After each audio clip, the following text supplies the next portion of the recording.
Welcome, fellow dreamers. This is another episode of the Unstoppable Immigrant Podcast. I am Martina, your host and pilot, and today we have a special co-pilot, Aya, from Kazakhstan. She's gonna take us to the journey full of lessons and laughters. Buckle up, we are taking off.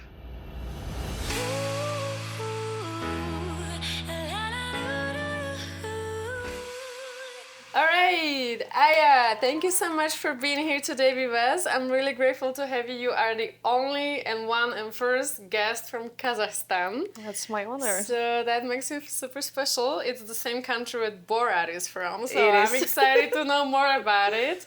So please tell to our listeners where in Kazakhstan you are from, and maybe elaborate more on like Kazakhstan and all that stuff.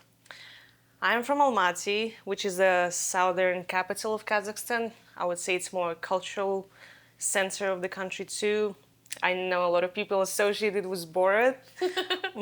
We are ninth largest country in the world, but a lot of people can't even point it out on the map. What I can say about my country, it has a lot of beautiful landscapes, great history, nomadic culture, Soviet Union influence, and the global influence coming in nowadays too. Yes, and based on Google, it's 20 hours flight to get there from America. Yes. Which I find very interesting because it's also very long to get to Slovakia too. So for us to come here, it's quite a journey. So tell us a little bit more about like your childhood in Kazakhstan. My childhood has been a very interesting journey. I think in Kazakhstan, because we used to be a part of Soviet Union, we have these expectations to lead a conventional path in life.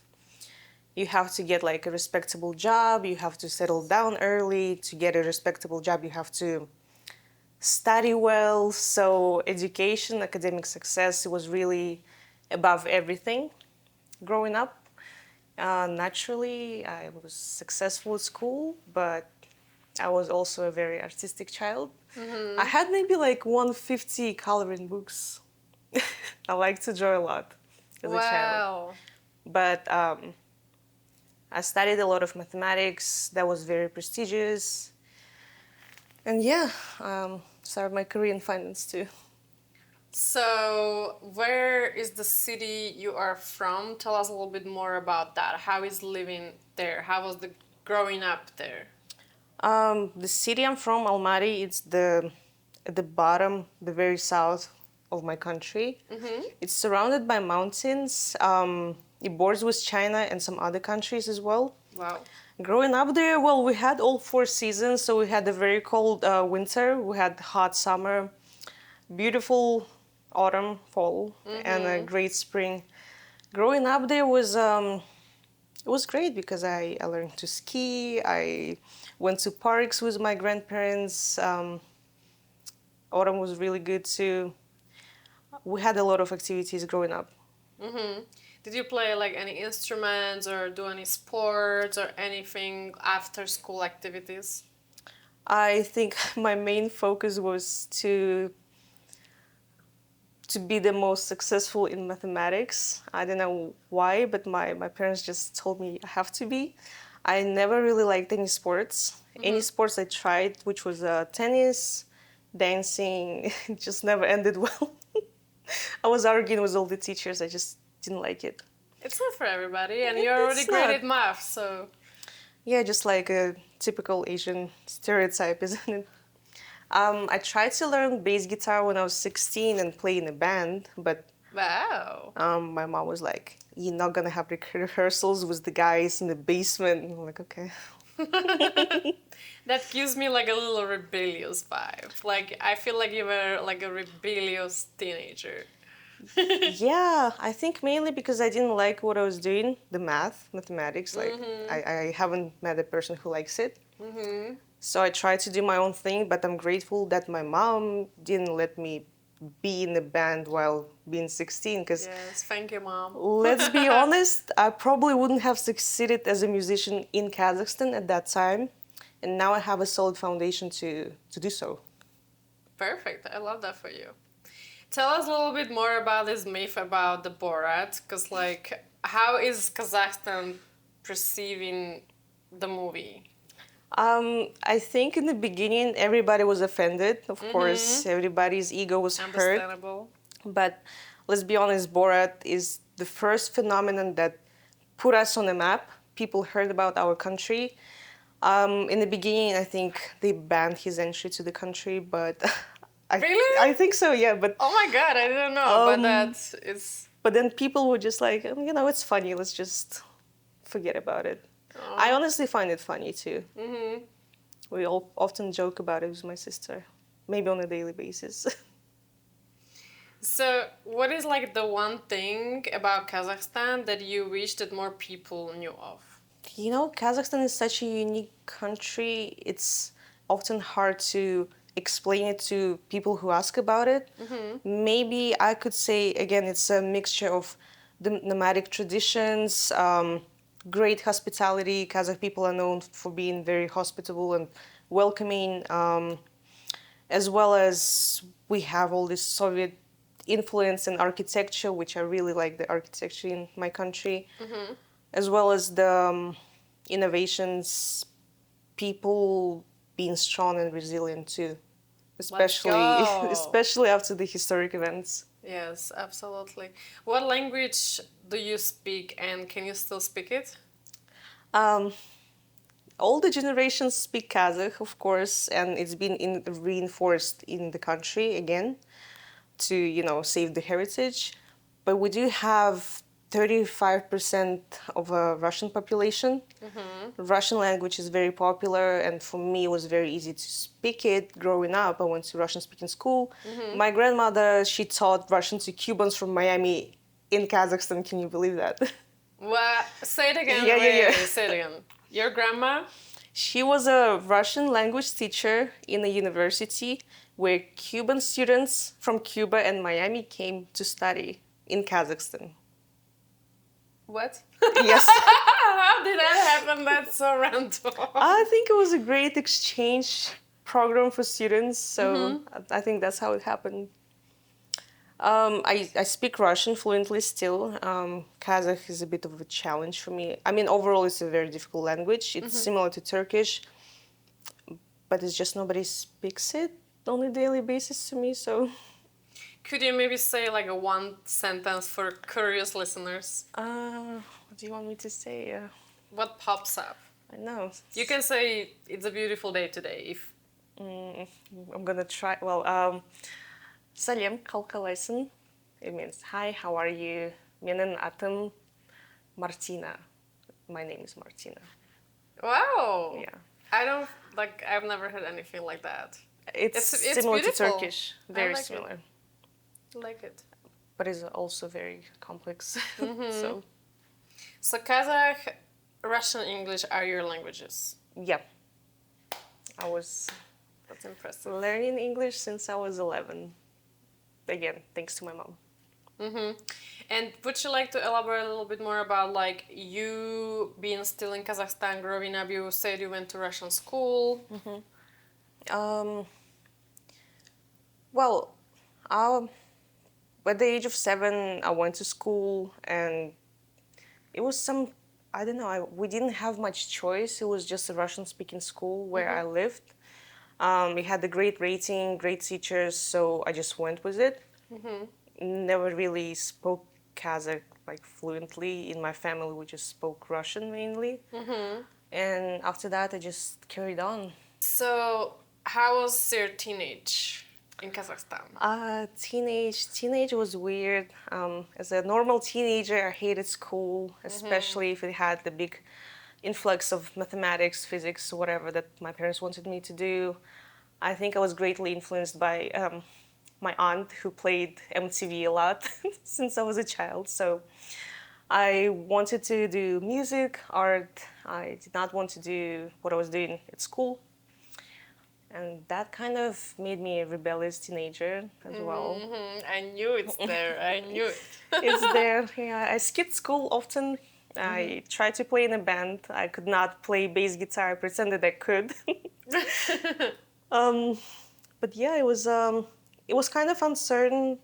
I knew I had this fire in me to do something great, that I did not like the system, the expectations of the culture in the country, and that further in life I was going to do something much more different. Yes, yes, yes, yes. Okay, you always had this calling that there is more to life. Yeah. So tell us how the idea of United States presented itself in your life. Funny enough, well, United States wasn't the first country where I lived outside of Kazakhstan. When I was 16, I moved to the UK. My parents sent me to the boarding school to finish high school, to a very secluded island, Isle of Wight, in the south of England. It was exciting, it was fun. I finished university, spent 6 years in the UK doing different things, but we started visiting Miami in 2012. My little sister was born here too. We've been here multiple times, and when the time came to move between Dubai and Miami, we chose Miami because, you know, it's always bigger opportunities in America. I would agree, but Dubai is also a great option. Yeah, but it's easier for Kazakh citizens to move to Dubai, so it's always an option. So it was mainly influenced by your family, if I understand correctly. Yes. Thanks to them, they were looking at the bigger picture, to the future of me and my sisters. They saw how much I was struggling in Kazakhstan, even though I had a prestigious British diploma in finance, how I was severely underpaid in the very big companies in Kazakhstan, how hard it was. It was a big wake-up call for them to switch the surroundings. That's so amazing that your parents were able to do that, because a lot of immigrants don't have that opportunity, that they do this process with families. So it's awesome that your family was able to think like that and make the move, because also to do immigration as a family with children and all that, like it's hard. It is. I think the biggest challenge was I was older than 21, so I had to be on my separate immigration process, Yes. which was successful, thank God. Looking to create unforgettable moments in Miami, whether it's a romantic proposal, a dreamy picnic, or a special celebration, MAZA events bring your vision to life. We handle every detail so you can simply show up and enjoy the magic. Book your experience today. Send us a DM on Instagram MAZA_events or fill out the booking form in the show notes. Yes, so what age you moved to United States? It was December 2020, so I just turned 25. Yeah. You're here 4 years then. 5. 5 almost. Oh my gosh. 4.5, yeah. Nice. 5. I don't know if that's long enough, or it's still short. It's like a sweet middle spot. Yep. Yeah, 5 years. So from United Kingdom to United States, correct? Yeah, I did spend 2 years after the UK in Kazakhstan, where I tried to work, but it was very unfulfilling and unsustainable. I feel like once you explored what is out there, it's so hard to go back, It is. right? It's depressing almost. Yeah, depressing. It feels like stepping back. Yep. I had the same experience, and I also lived in UK. Okay. Yeah, so I can totally relate to you. All right, so what do you think was like the toughest thing of moving to United States 5 years ago? I thought about it so many times, so it's so easy for me to identify it. I think I have built very big influence back in my city, community, friends. I was, the career too. I was a PR manager at this cool club. People loved me. I learned to DJ. Wow. I moved here. My whole identity was stripped. My community was gone. Family, of course. My grandparents are still in Kazakhstan. They don't want to move, of course. that was the hardest part. It was lonely. I was lost. It was very uncertain, like what's gonna happen, how my life's gonna unfold. So I'm the person who likes controlling my schedule every step of my life. So it was hard for me to, Step into unknown, yep, unstructured, and yeah. just figure things out. Um, so you moved with family straight to Miami, or did you start your journey somewhere else? Just Miami, Miami, straight Yeah. to Miami. because we already had some connections here, some friends who could help us navigate around. And you moved with your mom, dad, sister. Yep, everybody. Oh, that's amazing. I know I have it easier maybe than most of the people because I have my family, which is a great support system. Absolutely, yeah. So I'm grateful for that. Yes, thank you, family. Yep. Very important.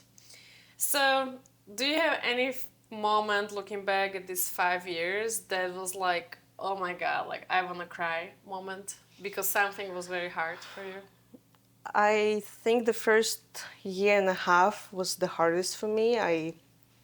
I did not have my papers. I knew I had to work because, the exchange rate is much different. Everything is more expensive in Miami. It was hard for everybody in my family. I think at my breaking point, I mean, there were a lot of breaking points, but I have decided for myself, like, look, you just have to believe in yourself. You have nobody else, your family. And months later, I literally got my work permit in 2022. Do you have any moment looking back at your 5 years of living in the United States that made you cry? Well, I don't want to make this grim, but 2021, 7 months in this journey, my grandfather passed because of COVID. I could not go to the funeral, and my dad had to go back by himself and do this whole thing. Oh, I'm sorry to hear that. Yeah, yeah. And it was also during the COVID, everything was absolutely out of ordinary. Yep. And you also moved here during the COVID, right? Yeah. It just hit me. In December 2020, yep. Oh my god. Wait, how did I miss that? Yes. You came here during the COVID. Yeah, we had like 10-year visa, so we came and started Wow, the that's process. a great risk. I don't think I would move in the middle of pandemic to another country. One With thing, family. one thing about my family, they have no fear. Let's go. I love that. Take a big risk for the Wow. bigger picture. I'm blown away. So, okay, the grandfather, which it's very sad, and I'm sorry to hear that. I also have the same exact experience, literally the same. Do you have any other moment that is personal to you, like something, I don't know, maybe hard to find jobs or make friends or adapt or anything that comes to mind for you? I think it was very hard to find my kind of people.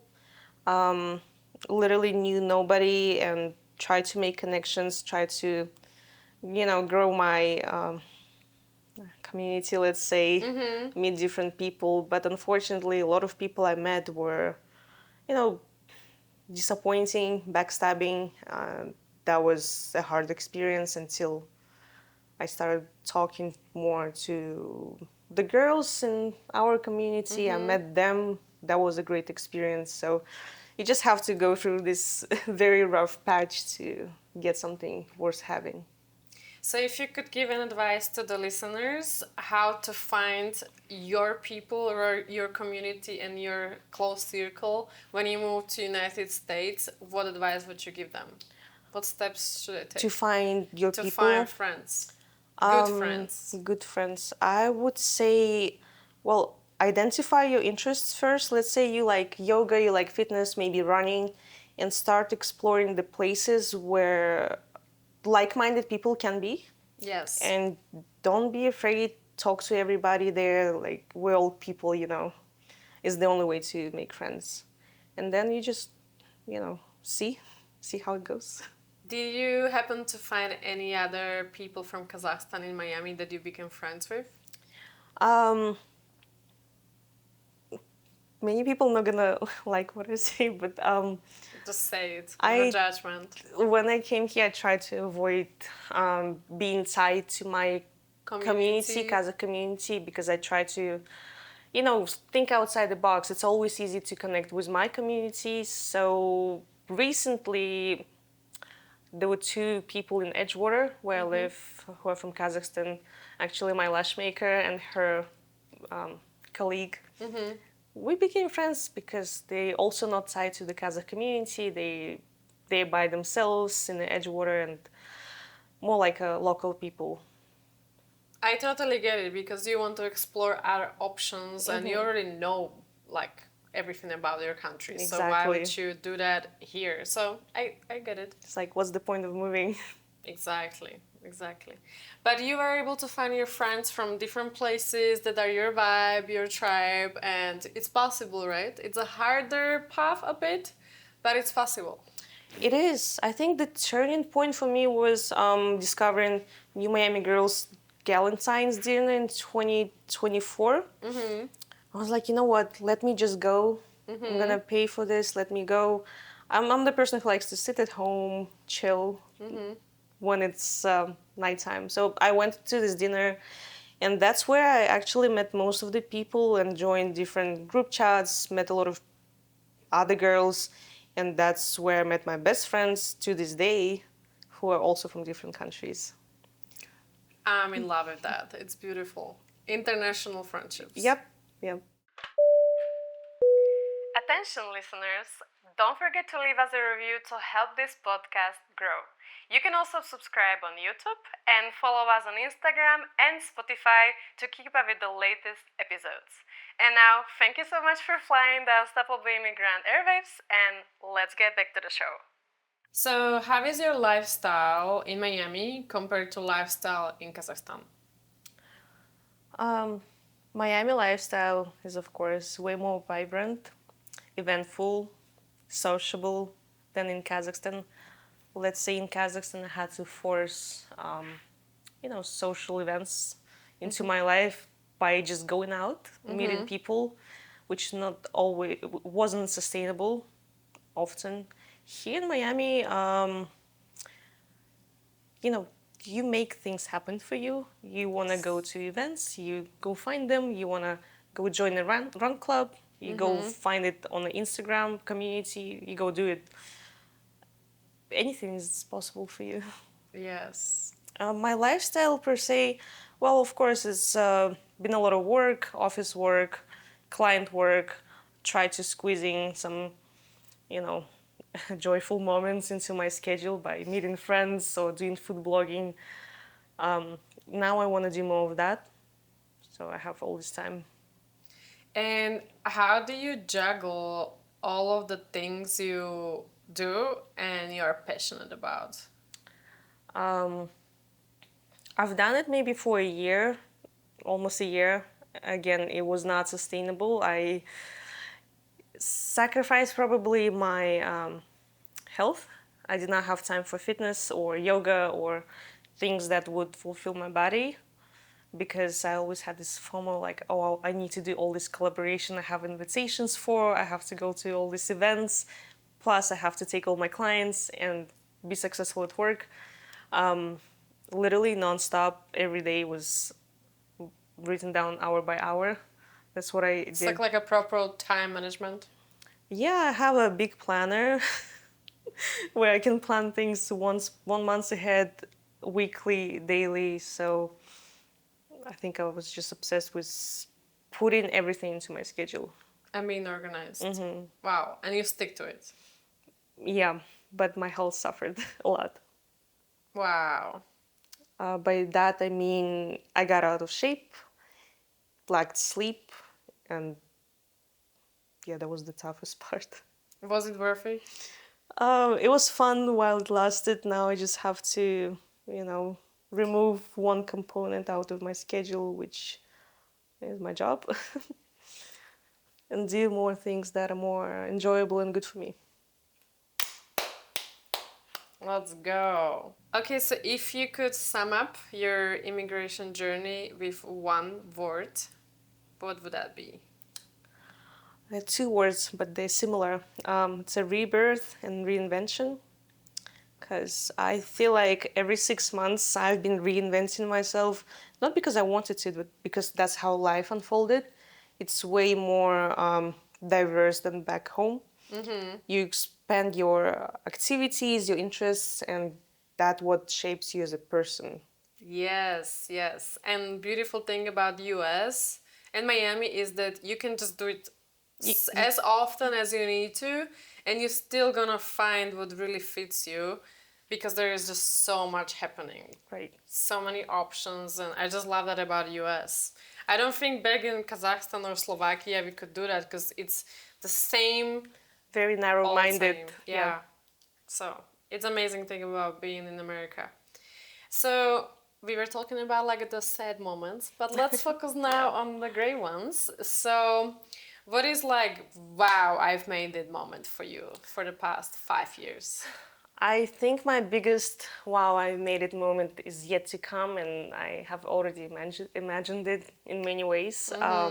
But there were little moments along the way, such as, being reached out by magazines to write an article about me. I have 3 articles so far, and it's like, oh my God, that would not have happened back in Kazakhstan. I would have Same. not been seen as a person. So that was one of the moments. Of course, going to exclusive events with different brands, and possibly realizing that anything I set my mind to can actually happen. It's possible. Yeah. Yes, I love that. So your English is perfect. Thank you. Do you still have any word that gives you a hard time pronounce? Oh my God. I do help people open new companies, and there's this specific type of company. It's a sole I can't say it. It's like a single member. Oh, the sole proprietor thing? Yes, I can't. Oh yeah, that is tough one. Did I say it right? Proprietor? Sole proprietorship. Proprietorship. Yep. It's Say hard it to again, say. please. Sole proprietorship. Every time I read it, I'm like blank. Totally. So I do have a little tongue twister for you. Are you ready? Yeah. So it's not that difficult. It's more fun than difficult. But there is a line that I would like you to read 3 times, and each time faster if possible. Okay, I'll try. Okay, I'll let's try. So first I'll show this to our listeners, and I will show it to you. Okay. So here you go, my love. Blue glue gun, green glue gun, blue glue gun, green glue gun, blue glue gun, green glue gun, blue glue gun, green glue gun. You are too good. She's too good. Come on. Thank you. Yeah. You're American already. I was British first. Yes, yes, yes, yes. Perfect English. All right. So when you're looking back at basically everywhere you lived, because like you lived in different places, you immigrated to America. So when you look back, how do you think being an immigrant shaped you into who you are today in 2025?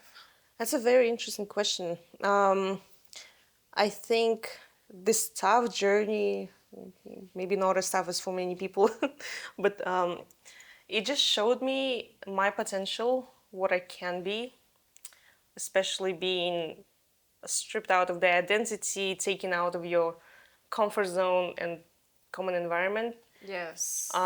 Showed me that I can imagine something, create an identity, and become it. Yeah. You can be whoever you decide to be. Right. Yes. As long as you want it and have a clear plan. And work for it. Mm-hmm. Yes. This is beautiful because every single guest who has been on the podcast, they say the same thing, that like the process of being an immigrant shaped them into believing themselves and having so much mental strength. And I find it fascinating. I think it's such a beautiful skill that we developed in this process, that Right. we are just very strong. You don't know how strong you are until that's the only option you have. Exactly. Exactly. All right. So tell us a little bit more about your mindset, Aya. Oh, my mindset. Let's dive into the beautiful mind of yours. So, I just want to say I'm very delusional. Okay, I'm very it's great in a way. I'm very delusional, and also I believe in two other things: manifestation and have a strategic planning. Let's go. Yes. Being delusional is like, again, you want something really big. There are no boundaries. In my country, the people would say, "Be realistic. Go get married. Go do this and that." I'm like, why? I don't want to do that. That's what society wanted us to do. Exactly. Yeah. Like 2 years ago, when I didn't have my papers or anything, I was like, I want to be at the top finance position in the most prestigious firm. And here I go. I became senior accountant, one of the LVMH brands, literally like a year later. Congratulations. It's Thank huge. you. I think it's time for me to expand my imagination. Yes, look for the new things. So, what have you manifested? Because since you are the Lulu, that means you have a great imagination and you love to visualize. So, I'm sure you can say probably a couple of examples of the things you've manifested. So, let's give some people, hope that everything we envision can happen. One of the things that's been ongoing was probably to move into downtown or Brickell, become that girl who everybody knows, everybody sees, being invited everywhere. I was sitting at my mom's house in Hollywood, knew nobody. I had to go to work. I knew nobody again, and my car was very, simple too. A year later, I'm invited to all these restaurants for free, and my dad is like, "How do you do that? Back in Soviet Union, we didn't have enough food. Now we just, go to all these places." I think becoming a blogger and influencer was the biggest thing in 2024, but 2025 has to be bigger. Even better and bigger. Let's go. What is the one piece of advice that you would give someone who's starting their immigration journey? To our listeners who are listening to the podcast, what advice would you give them? Um, I, I would say expect it to be tough, expect to be lost, but never stop believing in yourself Yes. and working for what you want. Things don't work out only if you don't work for them. I love that. Yes, let's go, let's go. So, what is your definition of success? Literally a couple of months ago, 3 months ago, I was thinking to myself, I have it all. I have the job I wanted, the car I wanted, the apartment, all of these things. But why am I so unhappy? Why am I so unhappy? Why are you unhappy? Because I'm not doing what I wanted to do with my life. Growing up, again, expectations, education all shaped me into what I am now, but I never listened to my inner voice, the inner child, and things I wanted from the very beginning of my journey, which was to, be artistic, creative, do different projects that gonna influence people and bring different emotions. So I left my job. This week is my last week, and I'm going to dive into my creative self. Whoa! Congratulations! Thank you. Thank you. Let's go! Okay, so you're talking about a senior accountant at One of the LVMH brands, yeah. You are quitting that job. I am.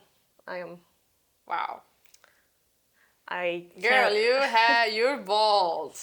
Let's go. Thank Oh you. my god. I don't know if I would quit a job like that. Do you get discount in all the stores? Well, Make us jealous. We had sales just for employees for certain items and brands that would be once in a while we get an email and log in and see what we have. But honestly, the first people to see the sale would be directors and VPs. So whatever is left is for us. But still, you still have like a VIP treatment regardless. Yeah, you order the stuff online. Good for family gifts, Makeup, Dior makeup perfume, I have 50% off for I'm selected jealous. items. I'm jealous. How long you've had this job? Um, Almost year and a half. I think I started in November 2023. So you are here only 5 years. And 1.5 year out of 5 years, you are a senior accountant at LVMH. Right. Wow. I'm mind blown. Thanks. Okay, so outside of that, you are pretty badass. Okay, let's be real. So you also have accounting firm. Yeah. You are aspiring singer, and you're influencer, and you're a food blogger. Am I missing something? You are poetess. I started writing poetry again, yeah. Okay, let's talk about all of these I things. know it's a lot to juggle, so that's why I left my job. My accounting firm, is just something I have. It's my skill that can bring me money, can give me the freedom to do other things. So I grew to the level where it's sustainable enough for me to not to work.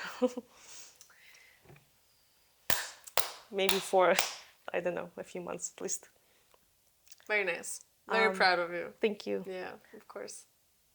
That's impressive. I'm just so impressed. Like, what? Okay. I gotta know about the art. Yeah, let's talk about all of the creative stuff because food blogger, singer, poet, like let's talk about all that stuff. Poetry. I became a food blogger. I didn't plan to. It just happened. Because you had all the stuff for free, you started blogging.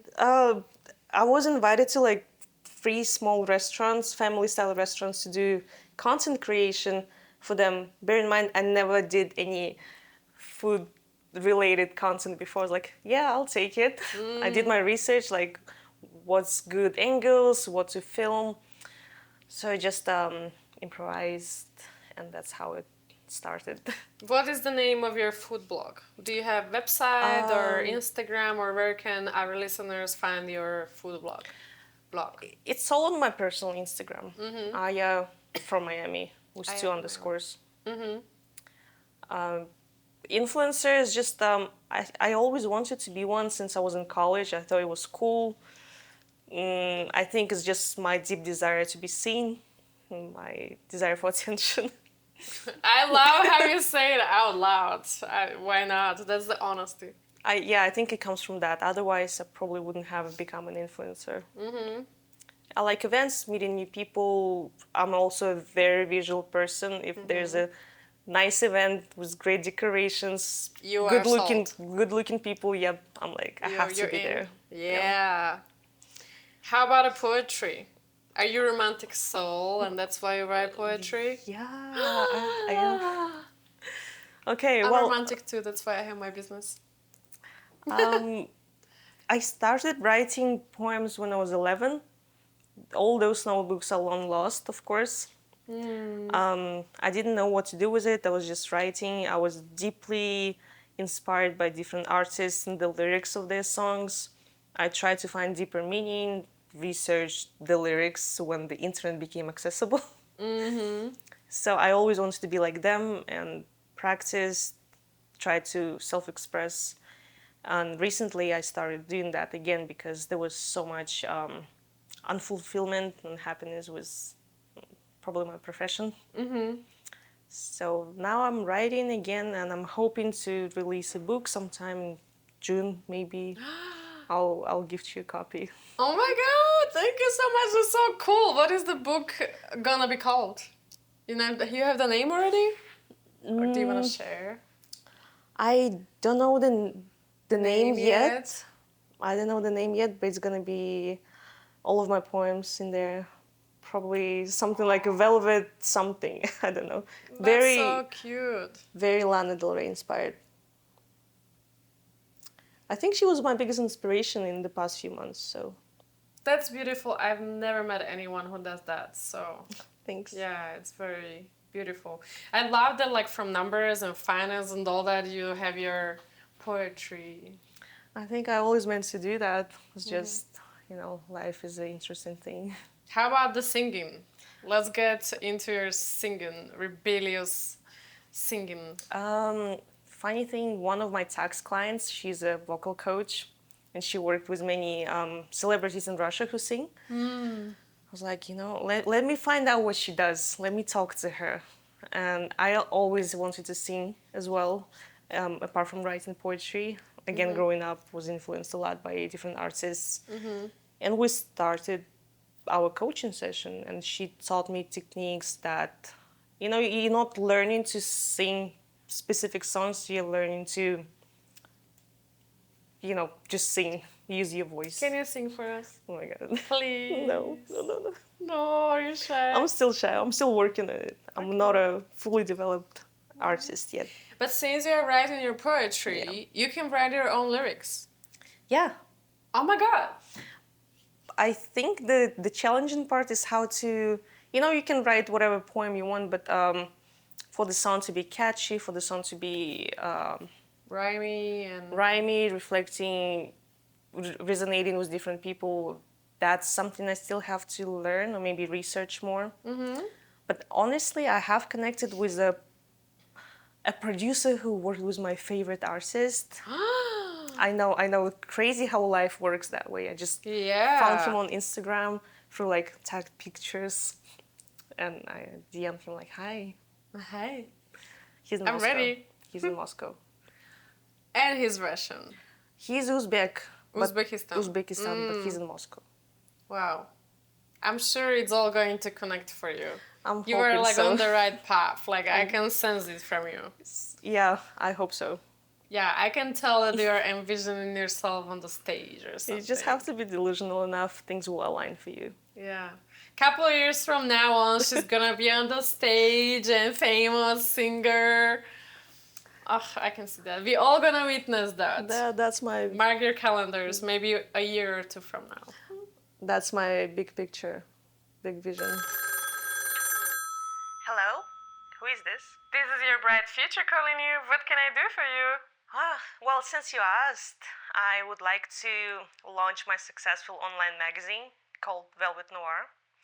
I would like to become a very big artist, singing on stage with my favorite artists, starting with Lana Del Rey, ending with Rammstein. That would be very cool. And I want to become a legend, because I'm not here to exist, I'm here to make a history. Your wish is my command. Alright, so please tell us a little bit more about singing and music and the styles that you like. So, if you were to become amazing, huge artist, what music style would you sing? What is your favorite? It's hard to pick one. I know for sure my favorite female artist is Lana, of course. I'm heavily inspired by her. I love her songs and music. Her singing style is a bit complex, but it's been suiting me the most so far. And surprisingly, I don't know if you're familiar with the band Evanescence with the female singer. Yeah, Evanescence. I was like, What's their famous song? Bring Me to Life. Yes, I was obsessed with that song when I was still in Slovakia. It was surprising to me that I thought to myself, let me try to sing Evanescence, because it just seems so unattainable, but it was so easy, surprisingly, compared to every other female artist. But her voice is wowza. That's the point. It's much easier to sing her voice than, let's say, Beyonce or... I'm sure you have a great voice. Can you sing, please? That's a second rejection. I'm sorry. And so are you more into like the romantic singing or screaming, or what is your... I think to be screaming, you have to have a lot of internal anger, which I do not have. I healed myself completely, almost, I think. I would say romantic, more melancholic for now, but again, it changes as you change. Yes. I like bands such as Him, if you're familiar with them, from Finland. I'm not sure. Okay. Lana, something very soft, Feminine. with a lot of feelings, deep meanings. I love that. I can totally see you. That's your style from just based on this interview. Probably not gonna be hip hop about shaking ass. Oh yeah, that's not your style at all.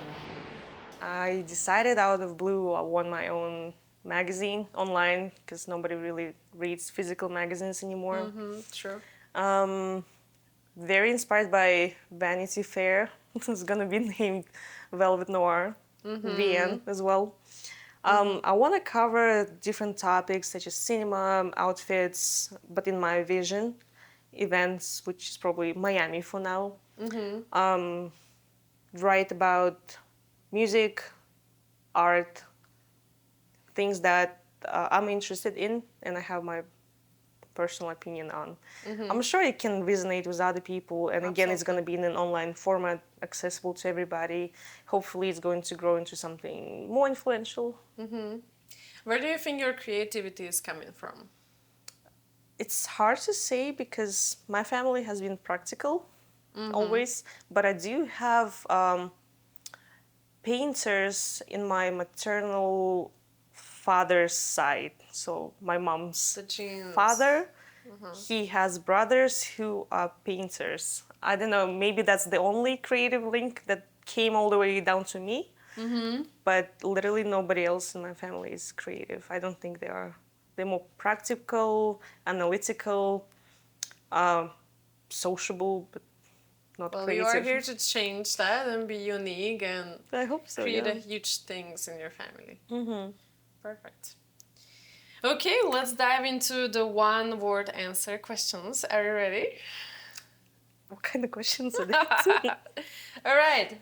So, what is the first thing you think of when someone says America? Palm trees. Palm trees. I take that. What is the weirdest food you've tried in America? Flan. Well, please, I hope no one's gonna get offended. What American celebrity would you swap life with for one day? Paris Hilton. Really good old Paris. Why? Of course. She's just always been iconic, Yeah, Seen she her is since I was a iconic. child. She's super iconic. What is the most bizarre thing you've seen in Miami? Just say it. Say it out loud. Crackers in the corner stores. Yeah. It's not beautiful to see. It's bizarre because I've never seen that before. Really? In my country, no. Kazakhstan doesn't have people like that? No. We might have alcoholics and homeless, but no crackheads. Wow. Yeah, so that was very strange. Well, Aya, thank you so much for being on the Unstoppable Immigrant Podcast. I really enjoyed talking to you and getting to know you and Kazakhstan. And it was great, very inspiring. So thank you again for being part of this. Thank you so much for having me. It's been really, I enjoyed it. Yeah, I'm very, very, very happy. So thank you very much. The best podcast I've been to. Yay! Oh my god! I've been to a few in Miami, big my ones. life is complete now. This one is Thank the you. best. Oh my god, I'm gonna cry. Thank you so much for flying with Unstoppable Immigrant Airwaves. We hope this podcast brought you joy, motivation, inspiration, and connection. Feel free to share this episode with someone who really needs to hear it. And until next time, stay unstoppable.